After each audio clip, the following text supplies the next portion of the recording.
안녕하세요. 핵심 뉴스만 전해드리는 지인입니다. 즐거운 주말이었습니다. 바이든 취임식이 얼마 남지 않았고 미국은 연일 호황장입니다. 이에 비해 코스피 코스닥은 며칠째 지지부진합니다. 물론 한국 증시는 정말 엄청나게 상승해왔기 때문에 더 이상 올라가는 것은 쉽지 않아 보입니다. 다만 이런 보합 상황 속에서도 분명 가치 있는 주식은 있습니다. 3월부터 대부분의 주식은 상승해왔고 4분기 들어서 삼성전자가 오르면서 관련 업종들이 상승하기 시작했습니다. 특히 1월 15일 기준 한미반도체는 큰 상승폭을 기록했습니다. 실적이 꽤 좋았던 것 외에는 다른 뉴스가 없었는데 예상보다 더 크게 올라가는 모양새를 보였습니다. 장중에 18%를 기록하기도 했으나 그 정도까지는 아직 과열 상태이기 때문에 점차 하락해 6.5% 상승에 그친 것 같습니다. 다만 제가 과거 영상에서 올렸던 한미반도체의 강점은 여전하다고 생각합니다. 그럼 시작하겠습니다. 오늘 해볼 얘기는 포스코와 현대제철에 대한 얘기입니다. 사실 원칙적으로 보자면 포스코와 현대제철은 비교할 만한 규모라고 볼 수 없습니다. 포스코는 연 매출 60조 원 규모인 반면에 현대제철은 20조에 그치는 회사이기 때문입니다. 게다가 포스코는 포스코그룹 전체의 주주사 역할을 하고 있으나 현대제철은 현대차 그룹의 계열사에 불과합니다. 하지만 굳이 이 두 회사를 비교하는 것은 두 회사의 실적은 물론 각각의 회사들이 열심히 영업을 해왔기 때문이기도 하지만 전적으로 외부 요인에 의해서 매출, 영업이익 등이 결정나기 때문입니다. 철강업은 이미 포화산업이라고 볼 수 있습니다. 하지만 포화산업인 동시에 기반산업입니다. 따라서 좋든 싫든 전 세계 경제에 바로 영향받을 수밖에 없습니다. 기반산업이라는 말은 철저하게 소비자와 떨어져 있는 후방산업이라는 말입니다. 자동차와 같은 전방산업이 잘 돌아가지 않는다면 아무리 철강사가 기를 써도 실적을 회복할 수는 없습니다. 2020년 6월 기사를 살펴보겠습니다. 기사는 글로벌 철강 수요가 감소해 최악의 2분기를 지나고 있다고 말하고 있습니다. 전 세계 곳곳에서 코로나가 심해지면서 자동차 공장은 잇따라 가동을 멈췄고 이에 자동차 강판 등의 물량은 넘쳐났습니다. 말 그대로 수요처들의 철강 제품 소비가 멈췄다는 것입니다. 포스코는 일부 생산 설비의 가동을 멈추며 탄력 조업에 나섰습니다. 하지만 포스코는 대부분의 철강 제품을 고로를 통해 생산합니다. 고로란 멈추지 않는 설비를 뜻합니다. 원재료 투입을 줄여 쇳물을 적게 뽑아낼 수는 있어도 고로 자체를 멈출 수는 없습니다. 즉 매달 꾸준히 고정 비용은 계속 지출된다는 것입니다. 이에 반해 현대제철은 고로와 전기로를 반반씩 운용하고 있습니다. 고로와 다르게 전기로는 스위치 온 오프가 가능합니다. 즉 전기로를 끈 상태면 더 이상 철 스크랩을 투입하지 않아도 되고 고정비가 크게 지출되지 않는다는 것입니다. 이런 결과는 그대로 재무제표에 나타났습니다. 포스코는 별도 재무제표 기준 창사 이래 첫 영업 적자를 맞았습니다. 당시 대부분의 언론에서 크게 보도됐고 앞으로도 힘들 것이라는 내용이 잇따랐습니다. 이에 반해 현대제철은 소폭 영업이익을 기록했습니다. 다만 이런 성과로 회사가 잘 돌아가고 있다고 볼 수는 없습니다. 전방산업 부진으로 포스코가 겪고 있는 문제 대부분을 현대제철도 겪고 있었기 때문이죠. 그나마 다행인 것은 현대차라는 든든한 전방산업 지원군이 있다는 것뿐입니다. 그럼 이런 문제는 어떻게 해결해야 할까요? 지금부터 얘기하는 내용은 본론 바로 전의 서론입니다. 결국 철강사는 효율을 올리는 수밖에 없습니다.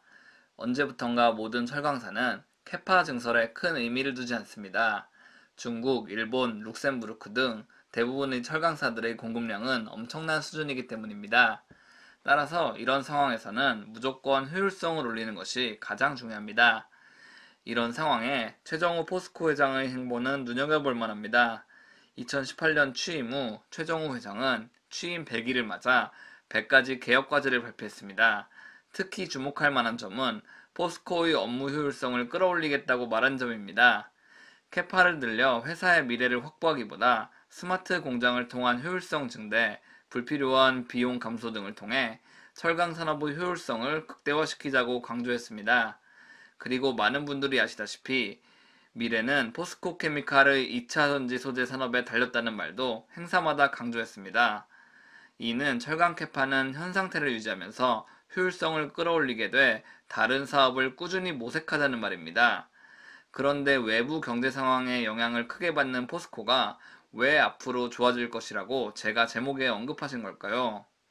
이에 대한 이유를 이제 확인해 봅시다. 핵심은 중국 덕분에 포스코와 현대해철은 당분간 더 상승할 수 있다는 것입니다. 이는 바로 중국 정부의 철강산업 5개년 계획 덕분입니다. 중국 정부 역시 철강 산업을 키우기 위해서 포스코와 마찬가지로 효율성에 초점을 맞췄습니다. 이 외에 특이한 점은 바로 친환경에 초점을 맞췄다는 것입니다. 설비 효율 개선, 탄소 배출 절감 등을 통해 탄소 배출량을 20% 절감시킬 계획입니다. 여기서 우리가 주목해야 하는 점은 중국 정부가 탄소 배출 절감을 하기 위해선 조강 생산량을 감소시켜야 한다고 말한 부분입니다. 조강은 고로에서 나오는 쇳물에서 처음 나오는 슬라브 형태의 제품을 뜻합니다. 이 제품은 모든 가공 철강 제품의 기초가 됩니다. 사실 중국 정부가 조강 생산량을 줄이겠다고 한 것은 어찌 보면 믿기 힘든 사실입니다. 중국은 거짓말이긴 해도 코로나19를 가장 먼저 극복한 나라이며 현재 국내 인프라 투자에 엄청난 자금을 쏟아붓고 있습니다. 즉 철강이 엄청 필요하다는 사실입니다. 다만 리포트는 일부 조강 생산을 억제해 조강 생산량 증가 비율이 감축할 수 있다고 말하고 있습니다. 2021년 중국의 조강 생산량 증가는 2020년 대비 약 1.4%가 증가할 것으로 예측됩니다. 앞서 말한 1.4% 증가는 정말 엄청난 증가폭 감소입니다. 지난해 한국무역협회가 밝힌 자료에 따르면 2020년 중국의 조강 생산량은 2019년 대비 3에서 5% 증가한다고 예측했습니다. 3에서 5% 증가율이 1.4%로 감소한다는 것은 정말 엄청난 증가율 감소로 볼 수 있습니다.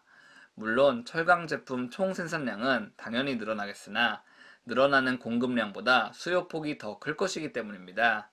이 자료를 보시면 중국은 2020년 철강 제품 수출이 2019년에 비해 15%가 줄고 수입은 60%가 늘어난 것으로 관측했습니다. 이 얘기는 중국 내에서의 철강 수요가 정말 엄청나다는 것입니다. 수출할 물량조차 줄일 정도니까 말이죠. 이런 기조는 올해도 그대로 이어지고 있습니다. 따라서 중국의 조강 생산 능력이 소폭 증가하기 때문에 전 세계는 철강 공급 둔화를 겪을 수밖에 없습니다. 중국을 포함한 세계 각국의 공장이 정상화되고 있으며 철강 수요가 늘어나고 있기 때문입니다. 게다가 철광석 가격이 계속 오르고 있다는 사실은 포스코와 현대해철에게도 긍정적입니다. 몇몇 분들은 원재료가 상승하는데 철강사에게 왜 이익이냐고 의문을 가질 수도 있습니다. 왜 철강사들에게 원재료 가격 상승이 이익이 되냐면 철강 제품이 생산되면 증가한 원재료 가격을 그대로 고객사들에게 전가시켜 매출로 이어지게 할 수 있기 때문입니다.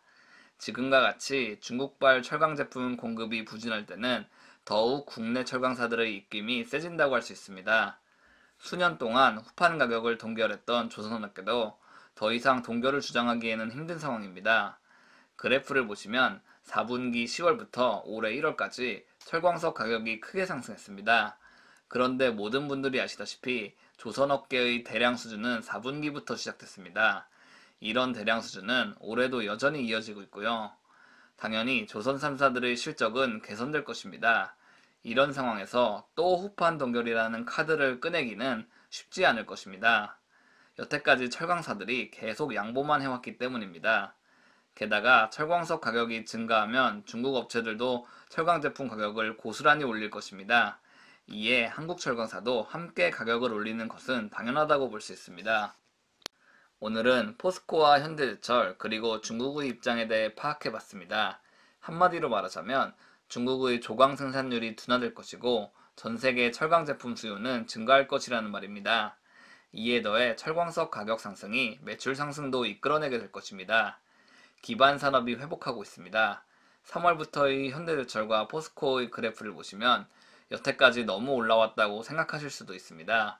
다만 저는 3년 주기로 그래프를 보면 또 다른 관점에서 회사를 볼 수도 있다고 생각합니다. 게다가 대부분의 증권사나 언론은 코로나19를 완전히 회복하기 위해선 올해로서는 부족하고 내년이 돼야 코로나가 터지기 전까지의 경제 상황에 도달할 것이라고 말하고 있습니다. 그리고 모든 산업이 회복되기 위해선 기반 산업인 철강이 원활하게 돌아가야 합니다.